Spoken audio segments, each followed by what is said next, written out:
नमस्कार। SPT news पर आपका स्वागत है। पेश है 1 मई शुक्रवार दोपहर 1:15 राजस्थान की बड़ी खबरें। चुनावों के खत्म होते ही आम लोगों और छोटे व्यापारियों को महंगाई का नया झटका लगा है। सरकार ने 1 मई 2026 से कमर्शियल एलपीजी सिलेंडर की कीमतों में भारी बढ़ोतरी लागू कर दी है। 19 किलो वाले कमर्शियल सिलेंडर के दाम में 993 रुपए का इजाफा किया गया है। इसके साथ ही छोटे इस्तेमाल वाले 5 kilo free trade LPG cylinder भी महंगे हो गए हैं, जिससे छोटे दुकानदारों और स्ट्रीट वेंडर्स की लागत बढ़ना तय है। रिपोर्ट्स के मुताबिक 5 किलो के सिलेंडर की कीमत में 261 रुपए की बढ़ोतरी की गई है। राजस्थान में आज 1 मई 2026 से जनगणना 2027 के पहले चरण हाउस लिस्टिंग की शुरुआत हो गई है। प्रदेश के मुख्यमंत्री भजनलाल शर्मा ने जयपुर के सबसे पहले अपना स्वगणना प्रपत्र भरकर इस राष्ट्रीय अभियान का शुभारंभ किया।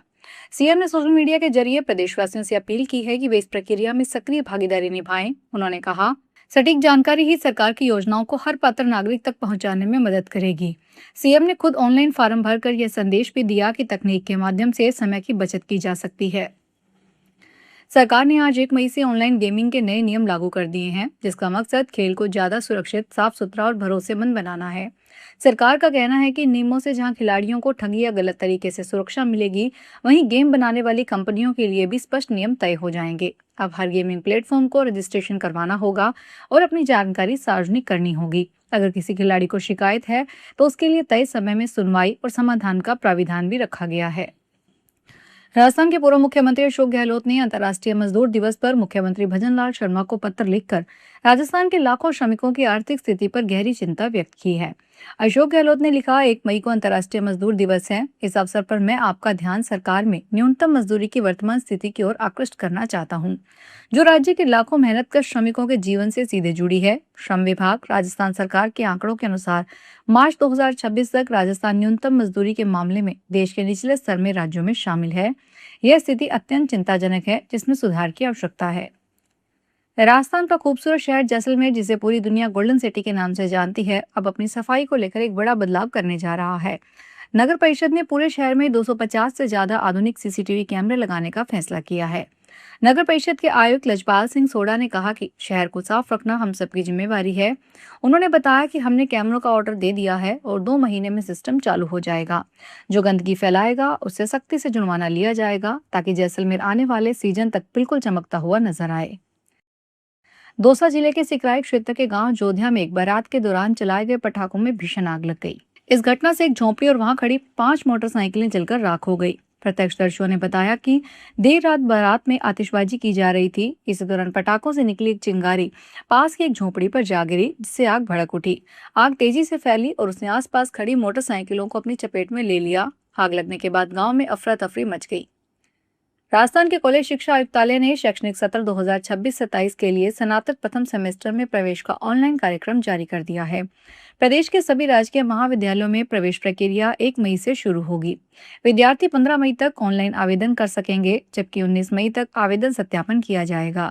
20 मई को अंतिम वरीयता और प्रतीक्षा सूची जारी होगी। ई मित्र पर शुल्क जमा करवाने की अंतिम तिथि 25 मई निर्धारित है। प्रथम प्रवेश सूची 27 मई और 29 मई को वर्ग निर्धारण और विषय आवंटन होगा। अमृतसर स्थित भारत पाकिस्तान अटारी बॉर्डर पर होने वाली प्रसिद्ध रिट्रीट सेरेमनी के समय में बदलाव किया गया है। नए निर्णय के अनुसार अब रिट्रीट सेरेमनी शाम 6 बजे से शुरू होकर 6:30 बजे तक चलेगी।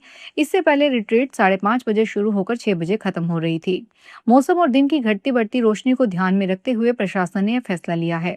अधिकारियों का कहना है कि दर्शकों को बेहतर अनुभव देने और सुरक्षा व्यवस्था को सुचारू बनाए रखने के लिए समय में यह बदलाव जरूरी था।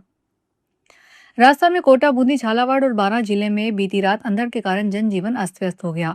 बारां के नाहरगढ़ जलवाड़ा क्षेत्र के अहमदी गांव में खेतों की नुलाइयों की आग अंधड़ के कारण तेज गति से बढ़ती हुई गांव तक पहुंच गई।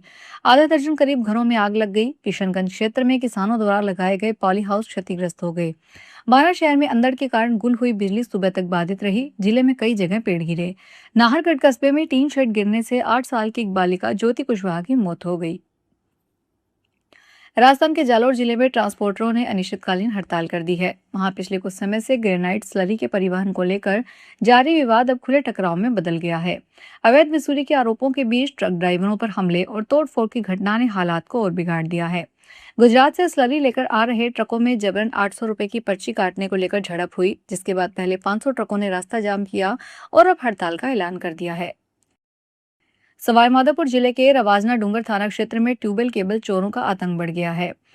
चोर लगातार थाना क्षेत्र के खेत खलिहानों में लगे ट्यूबवेलों को निशाना बना रहे हैं। चोरों ने रवांजना चोट गांव में एक खेत में लगी ट्यूबवेल की बिजली की केबल को काट कर ले गए, वहीं मोटर को कुएं में डालकर चले गए।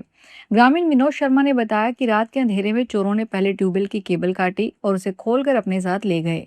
इतना ही नहीं, चोरों ने ट्यूबवेल की पानी की मोटर को ट्यूबवेल में डाल दिया और ऊपर से पत्थर डाल दिया, जिसके कारण ट्यूबवेल भी क्षतिग्रस्त हो गया।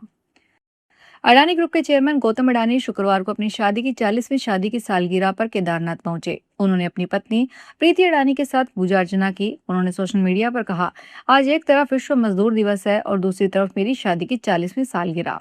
इस मौके की शुरुआत केदारनाथ में महादेव के दर्शन और आशीर्वाद लेकर की।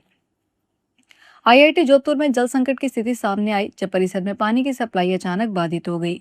बताया जा रहा है कि दिन में मुख्य पंप खराब हो जाने के कारण पूरे कैंपस में पानी नहीं पहुंच पाया।